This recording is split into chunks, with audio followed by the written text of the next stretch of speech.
and welcome back. Yeah, thank you guys so much for tuning into the 4th podcast episode. So last time we interviewed our biology teacher, and she talked about how she came from research to teaching. And today we're interviewing our chemistry teacher. Yeah. Hello. Do you want to introduce yourself? Sure, I'm Dr. Staley, and yeah, I teach chemistry. So before you go into your PhD, we just wanted to ask you what you did at high school, because I remember you mentioning you did quite a few APs.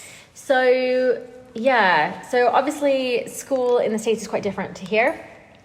So you do, exams a couple times a year, but otherwise you do all of your subjects the whole way through. So it's the equivalent of years 10, 11, 12, and 13 in high school. And yeah, you do all of your subjects. There are most high schools give you the option to drop certain subjects at certain points if it's not something that interests you or that you need. So they'll have minimum requirements basically to graduate from high school. So maybe that's 2 years of language, or my school had a year and a half sort of of PE, and there's different, so I admit to dropping PE as soon as I could. Although admittedly I was on the gymnastics team, so I did sport, but I competed for the school. But that's nice. But I didn't do PE classes because I didn't have to. Yeah.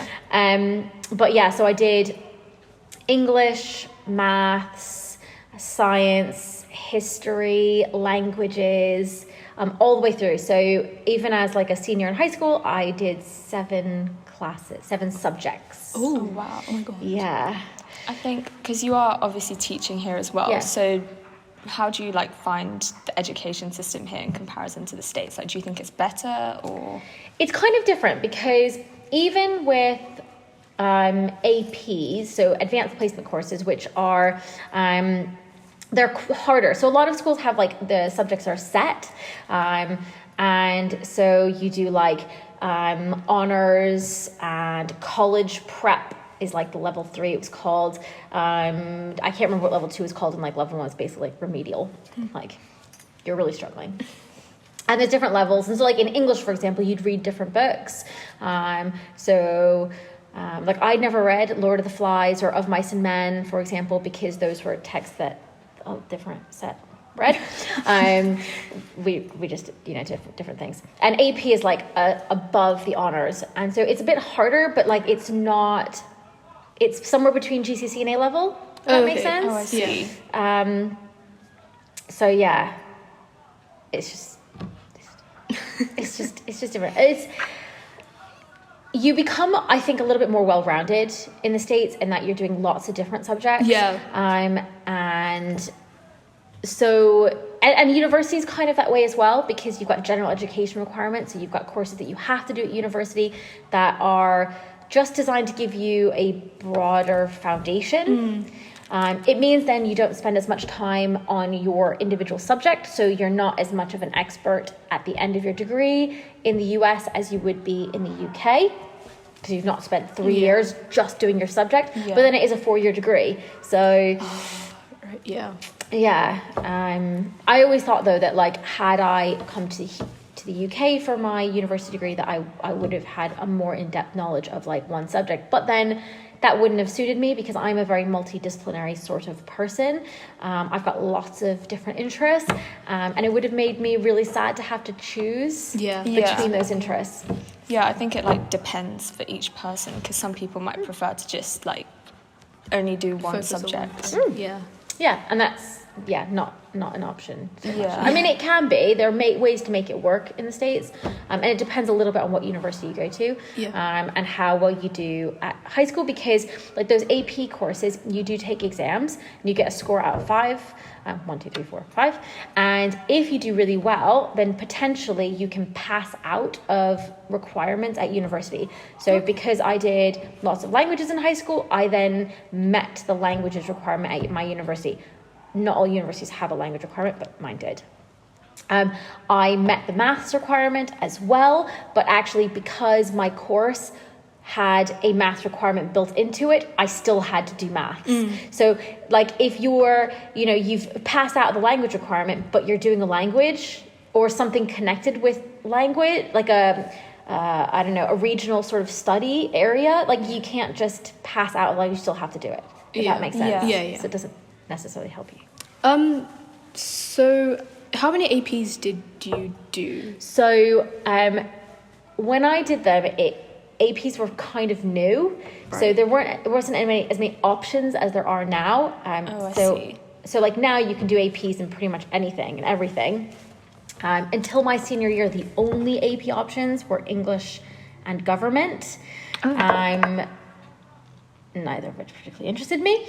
I maybe should have done AP English, to be fair. I probably would have enjoyed that. But in my senior year, I did AP French, AP Physics, and AP Statistics. Okay. I'd done calculus already, but I didn't do the AP exam for that. And I was doing university level Japanese. But there wasn't an AP exam for that. Yeah.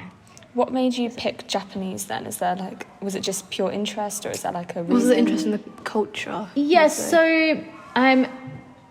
so actually it's kind of a funny story because I went to a Jewish private school for a few years in middle school, so we studied Hebrew, and we didn't have French, Spanish, German, any of those sorts of options. So the only languages I did in middle school, so that's years 7, 8, and 9, was English and Hebrew. And so I had to start a language when I started high school.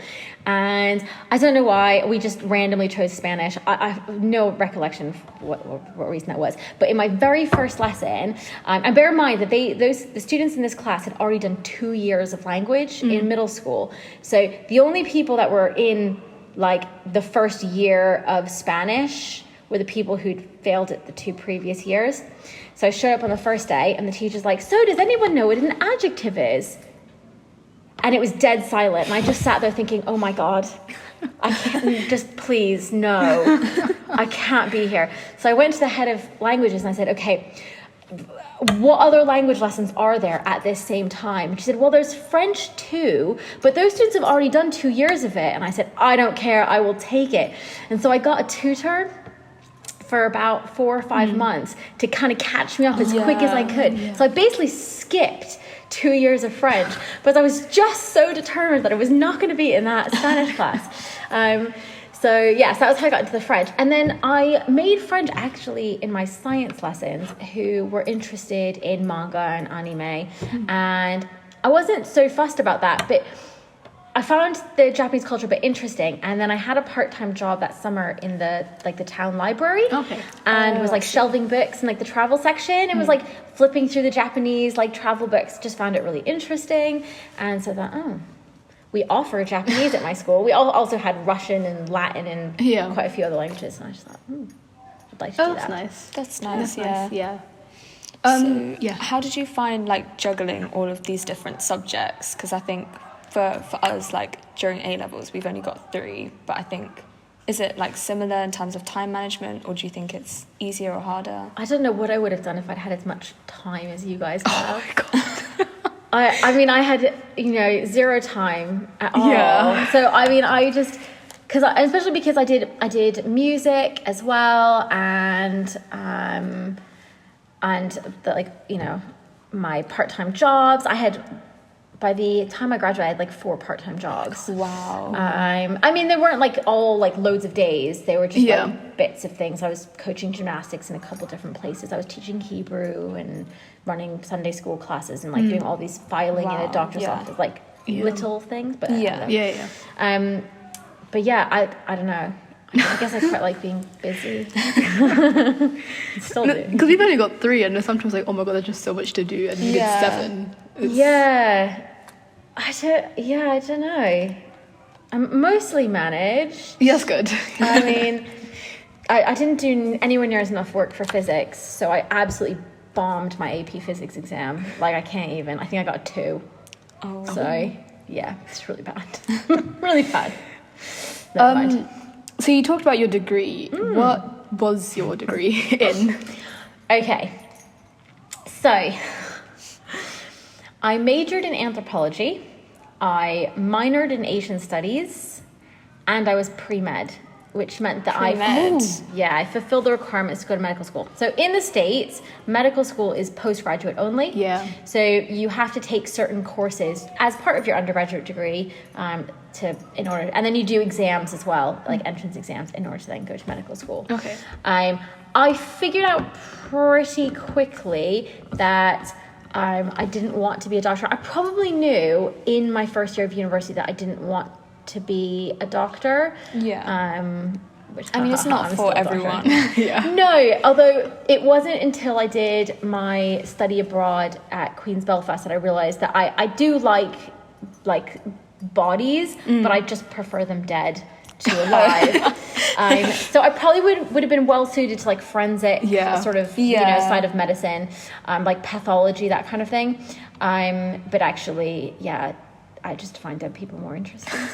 I think, I found it quite interesting that when I was interviewing people, sometimes the most interesting things were not what they said, but what they didn't say, because people will always tell you what they think you want to hear. Oh, yeah. And so that's not necessarily the truth. And so figuring out like what is the truth is always a really interesting question. I always found that really fun in anthropology. But of course, dead people can't tell you anything, and they're buried by people that are alive, not by themselves. So this sense that we get of a person after they've died is how people who were still alive at that time viewed them. Is really interesting. That's interesting. Anyway. Yeah.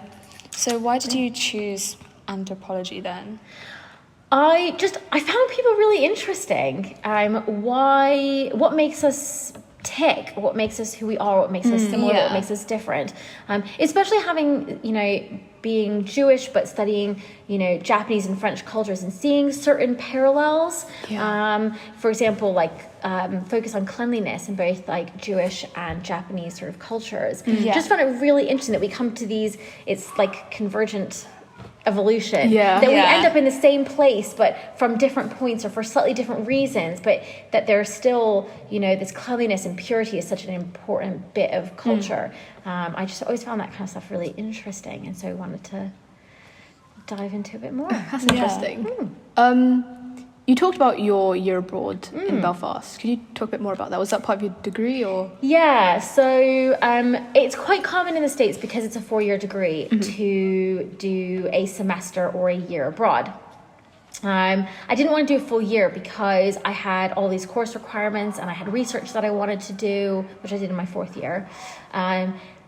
That it would have set me back, and even still, I actually had to take an organic chemistry class at New York University over the summer after I came back from Belfast, because I hadn't been able to take it in Belfast, and my school was quite fussy about the course had to be really similar to what my school offered in order for them to accept the credits. And so I ended up having to go all the way to NYU, which is nowhere near where I grew up.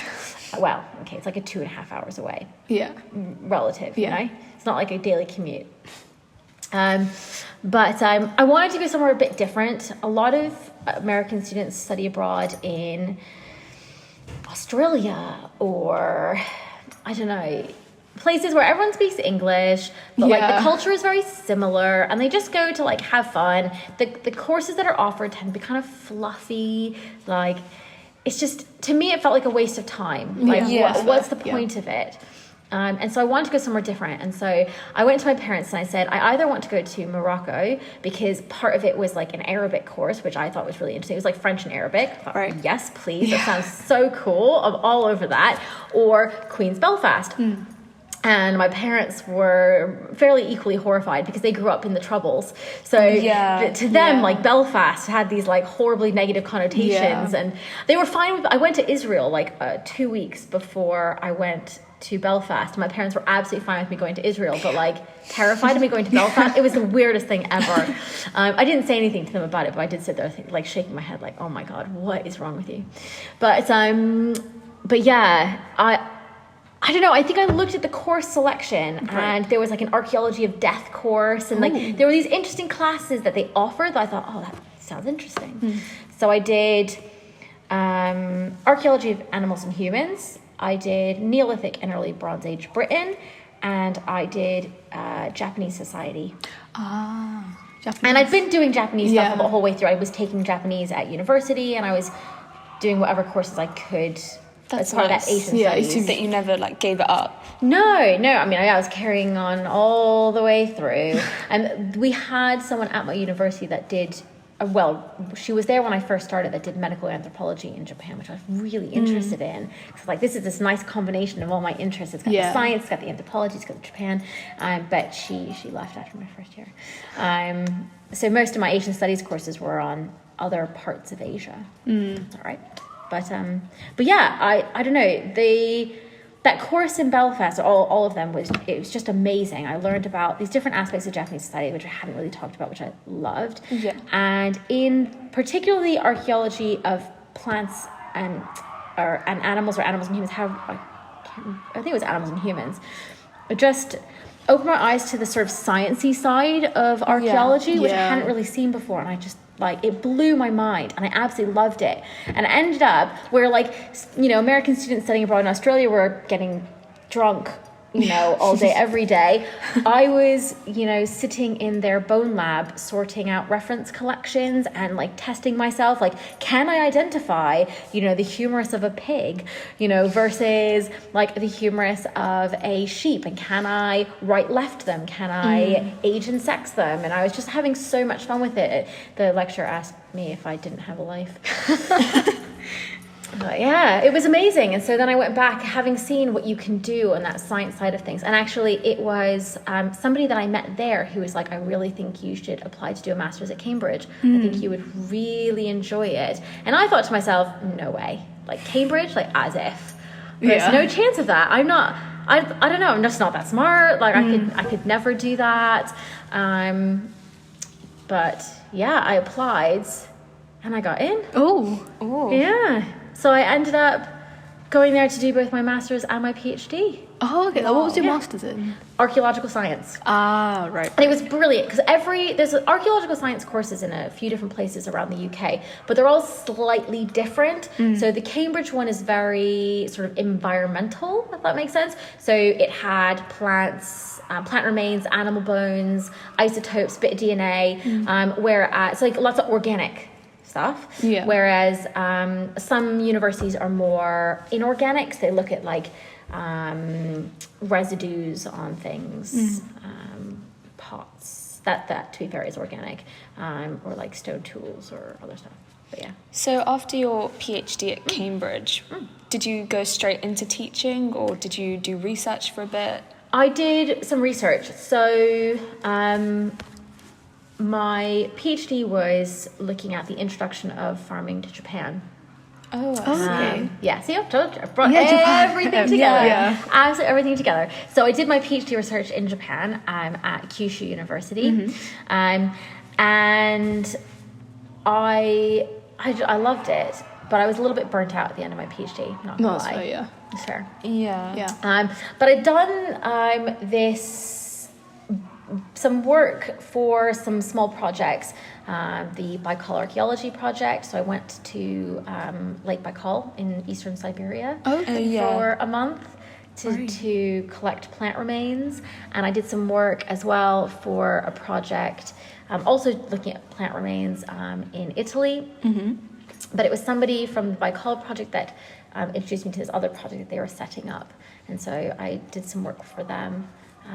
And just sort of little bits of projects and things, and I was just putting together grant applications and trying to figure out what I wanted to do, but there's not a lot of job positions, and I'd always known that I wanted to teach. So I know I mentioned earlier that I had loads of part-time jobs. I was coaching gymnastics, and I was teaching Hebrew, and then even as an undergraduate I was tutoring people in maths, and it was something that I always came back to, and I loved. I was a Girl Scout leader actually as well at university. Oh, really? So yeah, I just always came back to this, and it was. I thought I was going to be teaching at university, so I was always going to be teaching. Oh yeah. So teaching was the plan. It was kind of always the plan. Oh, okay. Part of it, yeah. Yes. But yeah. I remember you said you trained as a maths teacher. I did. I trained as a maths teacher. I I love maths. I mean, obviously I love chemistry as well. I wouldn't be a chemistry teacher. But there were aspects of maths when I was in school, and actually chemistry as well, and obviously physics, because I did tell you I bombed my AP exam, that I found quite tricky. And because I found aspects of it tricky, I've spent a lot of time, as I was studying, I spent a lot of time trying to break it down and figure out what it was that I found tricky about it, and how to make it make sense to me. Yeah. And actually that's helped me in explaining it to other people. I did a lot of private tuition before I became a teacher, and particularly in maths, I just really enjoyed building students' confidence. Like you can do this. It's not as complicated as you think. And I think especially with maths, which is like a subject that a lot of people find quite hard. There's just something, I don't know, it gave me a boost, because it's just seeing somebody get something, it's amazing. But actually, to be perfectly honest, I applied for training programs in maths, and I applied for training programs in chemistry. Right. And the one that I got accepted to for chemistry, I needed to have a car, and I didn't have a car at the time. Oh, I see. So I did the maths one, but I spoke to them about it. I was like, look, I'm interested in doing science as well, particularly chemistry. Is there a way to make it work? And so actually I was teaching science, Key Stage 3 science, from my NQT year. So almost straight away, I was teaching some science as well. That's nice. Yeah. But it wasn't until I was about 5 years into teaching that then I was feeling a little bit bored, because I was just doing the same thing all the time. The science department was understaffed, and the opportunity came up to teach half maths, half science, and I was like, I'll do that. I'm gonna push myself out of my comfort zone. Yeah. And I love the science, and I'm not teaching as much as I would like, because I'm just doing like the occasional year 7 class. And it was brilliant. And I thought, oh well, now I want to try to be as good at teaching science as I am at teaching maths. So I'm going to switch fully to science. And I'm still trying to get back to that point now. But yeah. That's nice. Sometimes I think, maybe I should start going back to maths now, because I'm missing that now. Let's wait 1 more year, please. Yeah, okay. What would you say the biggest challenges are that you face with teaching? Time. Yeah, I guess an hour isn't really enough. Oh, I was thinking for me, preparing for you guys. Because we can see with the slideshows and all the worksheets and stuff, so much. Oh my You're god, very good at making into this. it. Oh my god, the lesson that I taught to you guys earlier this week, I don't even want to tell you how many hours I spent last Friday making those slides. No. Honestly, Really? Oh my god. It's a little bit depressing. And then as I was teaching it, I'm seeing mistakes, and then I'm just like, oh my god, how did I spend that much time and still made mistakes? I mean, little things, missing brackets and stuff. But stuff that annoyed me, or an animation that doesn't work. I'm like, oh, waste of time. But it's important to me that, my resources are really good, and I really spend a lot of time thinking about, how to explain stuff, how to build enough practice, and how to, anticipating what sorts of things are going to make you get stuck. Yeah. So I can so that either I can prepare you in a way that you don't get stuck, or I've anticipated, what support you might need. Yeah. So I spend a lot of time thinking about my lessons, which means I don't have so much time to do other things.